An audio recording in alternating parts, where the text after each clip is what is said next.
Hey, what's up, guys? I'm going to start over on the ladder challenge today. So I do have two plays that I really like. I'm going to show you the two plays and why I feel like they're confident today.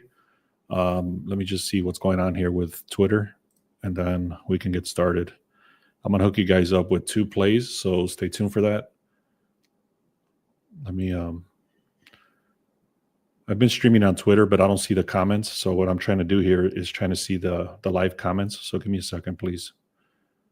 All right, here we go. All right, we'll see if that works. But anyway, let me get started. Two baseball plays today. The ladder challenge, we were on day 2, and then that broke, or we lost. And then yesterday there was no games that I really liked in order to do it again. But today there is, and let me just get right into it here. Yesterday was an 8-2 day. What's up? Good morning. So yesterday was a very good day again. Well, not very good, but I haven't ran the actual numbers. I actually have somebody that runs my numbers. So 8-2 day was decent. Let me show you what happened. We had a $25 bet right there for Otto Lopez and then Xavier Edwards. These are positive EV bets, which is a little bit different. And then these are the actual ones that we post for VIP. So we had Dominic Smith to get a hit, Trey Turner to get a hit, Ryan Jeffries to go on the under 2 bases, and then Jacob Wilson to get a hit. And then we had also Corbin Carroll. And then this is the one I shared yesterday that hit also. I said we should parlay them together. It was Kettle Marte to get a hit and Bryce Teodoso to get it to go under 1 RBI.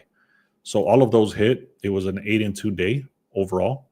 And here's 2 other ones. Otto Lopez under 2 bases and Xavier Edwards under 2 bases. So again, you can see right there, it's an 8-2 day. Some of these are $25 because it's a different type of bet that I'm doing called a positive EV.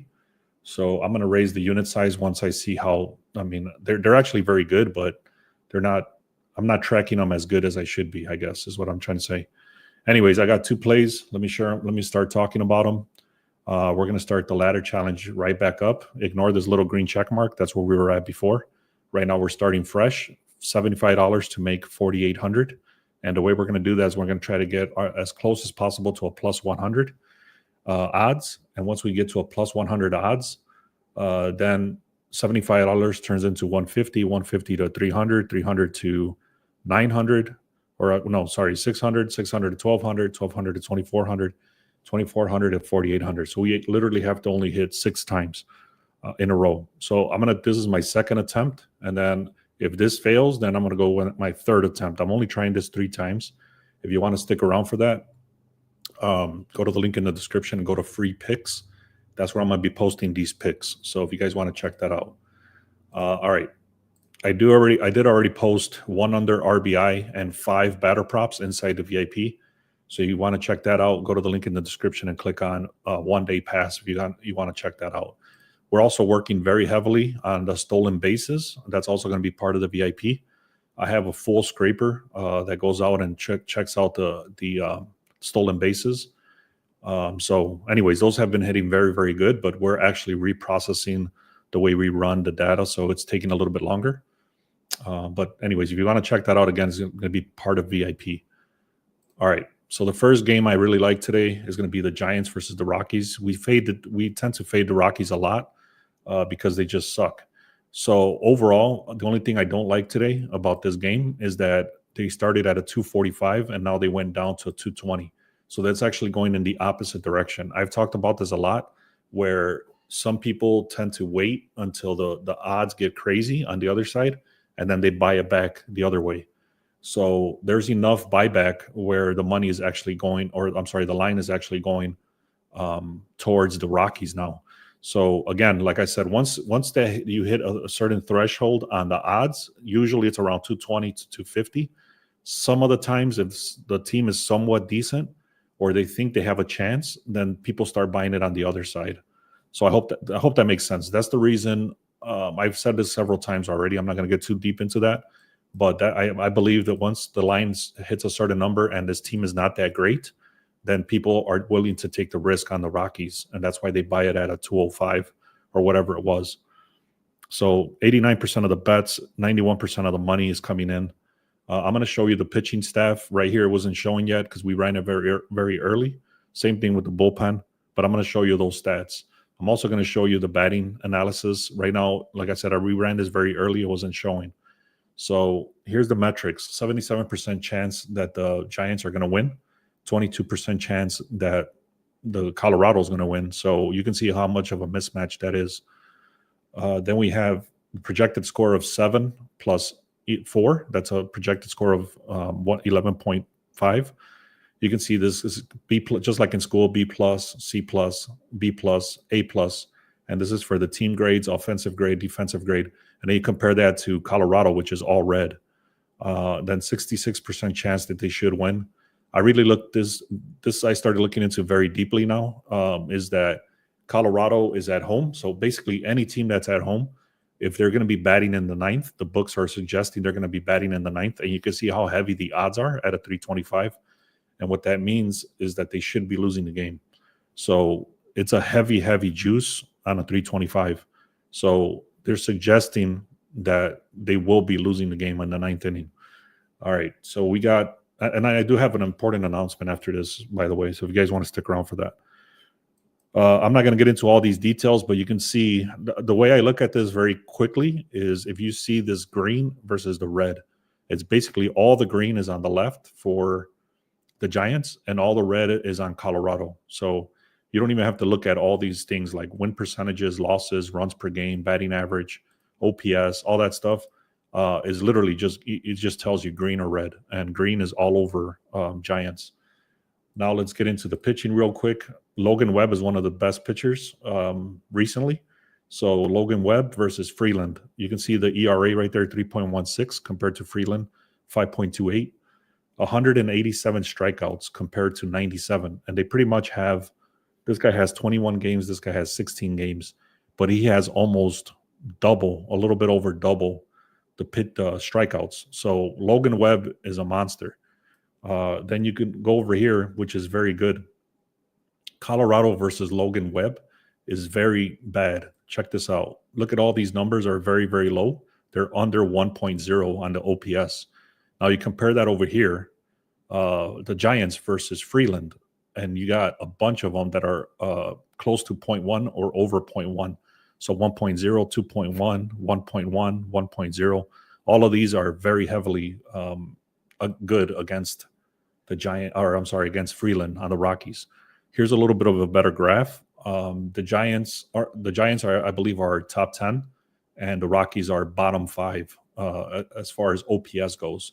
So that's going to be my first leg of this parlay is going to be the Giants on the money line. All right. The second one, we're going to go right back to the Cubs, even though they let us down the other day. They won. I believe they won yesterday. I can't remember. Either way, let me just give you why I'm going to go with these guys. They're at a 172. They're currently still at a 172 as of this morning. You can see it gives you the timestamp right there. This was run at 8:30 a.m. Right now it's 10:30. So the line might have shifted. I'm not sure, but this is what it was earlier today. It's not moving. It's just stuck there. 78% of the bets, 89% of the money is coming in on the Cubs. Shota Amanaga is one of their best pitchers. 3.08 ERA compared to Joey Wentz at a 4.5 or 4.1. You can see the batting is much better. Also 2.5, 5 runs, 777 OPS. And then the pitching does show a little bit worse overall. This is just the last 7 days, last 14 days. So in the last 7 days, Atlanta has been better, but in the last 14 and the last 30, the Cubs are much better. So overall, Cubs should be winning this game. 64% chance they should win. 5 runs projected, all green over here versus only 1 green offensive over here, which I said the pitching is decent. 68% chance overall. The one little graph I don't like is that it says the Cubs should not be batting in the ninth. I would have liked to see this at a much higher odd. So maybe like a 220, 230 or whatever like that. But that's why it's yellow, because 125 is not heavy at all. So it's just saying that they're not going to bat in the ninth, meaning they should be winning the game. Another thing, I'm from Chicago, so I'm telling you, I keep up with the White Sox and the Cubs. And the Cubs, when they play at home, they're a lot better. So anyways, I do like the Cubs today. That's not my favorite team. I'm just telling you, the stats show that they should be winning this game. You can see they're break even right here. Pretty much, they're very close teams, and it's a little bit of a mismatch as far as the RBIs and all that stuff. But let me show you a little bit deeper why I'm going to go with these guys. Again, Amanaga. If you start looking here, Chicago versus Wentz, this is ridiculous. 1.0, 1.5, 2.5, 1.3, 2.3, 1.2. And you can see these guys only have, well, these guys are pretty decent also, but look how much different this is compared to this. Also, the batting is actually pretty similar, but the pitching is a mismatch. So like I already mentioned, the starting pitching is a mismatch. And the reason, I'm going to tell you exactly how I'm going to play this. I'm taking the Cubs at a +1.5.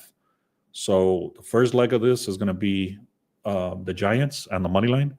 And the second leg, I'm going to do the Cubs on the +1.5.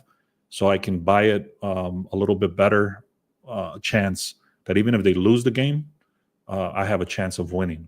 So again, let me get right into, I'm not going to get too much deeper into that, but basically this thing is called the Sharp Edge. Link is in the description if you want to check that out.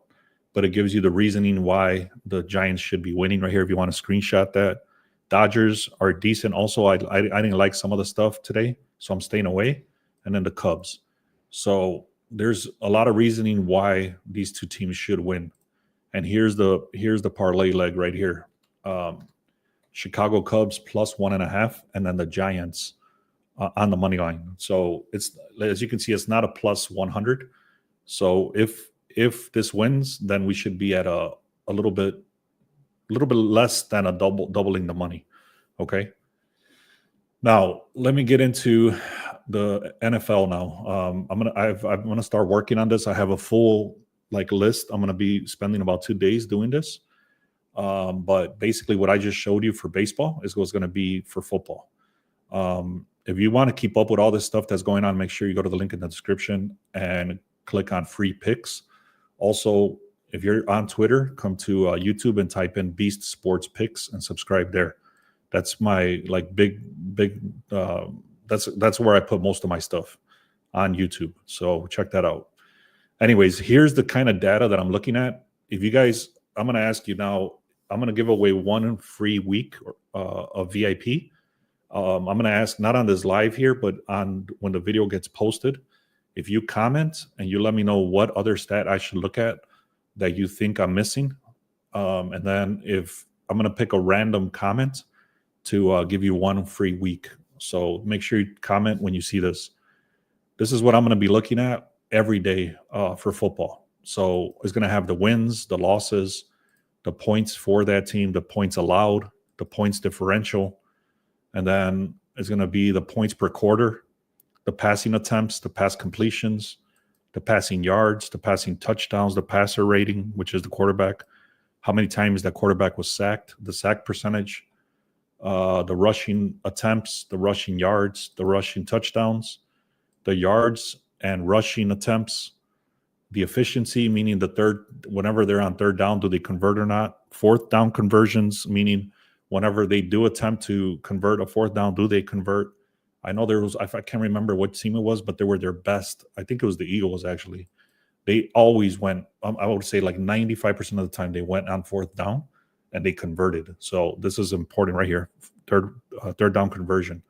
Also, another little side note, this is just a little side note. If you're looking at punts, which we do sometimes, the third down conversion is very important because if they're not converting on third down, that means they're going to more than likely going to punt. So you want to check that out also. Explosiveness is yards passed per attempts, yards rushing per attempts, yards allowed per play. This is for defense. And then big plays allowed, meaning 30 plus yards. All the turnovers. And then advanced passing, receiving. And I don't know if I'm going to keep this actually. Yards after catch, and then broken tackles, blitzes, and then quarterback hurries, quarterback knockdowns, quarterback pressures, and then the opponent. Well, how does the opponent do versus all these stats? So opponent passing yards, opponent rushing yards, opponent passer rating, and then opponent third down conversion. So as you can see, this is a lot of crap. That's a lot of stuff. This came from my original thing where it's the pass completions, passer ratings. It's the same information I just told you. But basically, I'm looking at what I'm doing in baseball, and I'm trying to convert it over to football. Because in football, before, all we were really doing was looking at the line move, the head-to-head trends, how hot the team was versus how cold the team was, and then looking at horrible dogs and fading horrible dogs, things like that. So now we're going to have pretty much a shitload of stats that we can, once you look at all these stats on one dashboard, which is going to be the Sharp Edge dashboard, it's going to look just like this. For example, it'll have all this information, like just like this, and it's going to be everything I just told you, but in separate sections. So it'll have like for example, it'll have this graph also for projections. Instead of pitching, is going to be quarterback analysis. Obviously, instead of batting analysis, is going to say offensive metrics, and so on. Pitcher analysis is going to be quarterback analysis. So basically, it's the same thing you're looking at here, but it's going to be for football. So, anyways, if you think I'm missing, it's a lot of stuff already, and I already found most of the stats, where I'm going to get them from, and all that stuff. So, if you guys think I'm missing something or something that's important, let me know in the comments. And if I'm gonna pick a random comment, I'm gonna give you guys 1 free week of VIP for helping me out. All right, so that was the announcement. NFL's coming up Friday, I believe is the first day, and we're gonna be ready for it. So we started off very strong in baseball, and that's why by game 10, usually what I used to do is wait till game 10 of any sport, and then start looking at the analysis after game 10. But I didn't do that this year. Last year I didn't do that for basketball, and I was by game 10 I was already way ahead of the curve. Same thing with baseball. I started off game 1, and then by game 10 I was already way ahead. So I'm going to do the same thing for football. Obviously, football only has about 18 games, so you really can't do that. You have to hit the ground running with football. So anyways, again, the play is the Giants money line and the Cubs on the +1.5.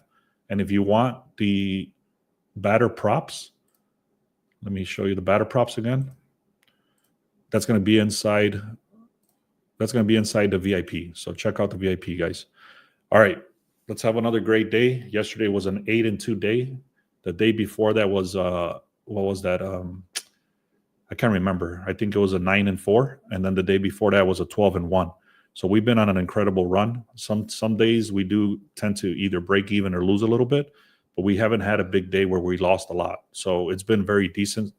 And now when we start adding the horrible dogs for NFL, which is very good, and then something that I'm very proud of is the in football is, what the hell is it called? I have a video on it. But basically, we're looking at the Sunday games, and we're using that, and then we're hedging it. That's what it is. So we'll pick a game from Sunday night or Sunday afternoon, and then we're hedging it all week. So Thursday, and then all the day games and stuff like that, and then even adding baseball and basketball to those NFL games on Sunday, and then we hedge them at the end of Sunday. So if you don't know what the hell I'm talking about, make sure you subscribe, because I'm going to explain that again on a better video, and we'll go from there. All right, guys. Thank you so much. Let's have a great day.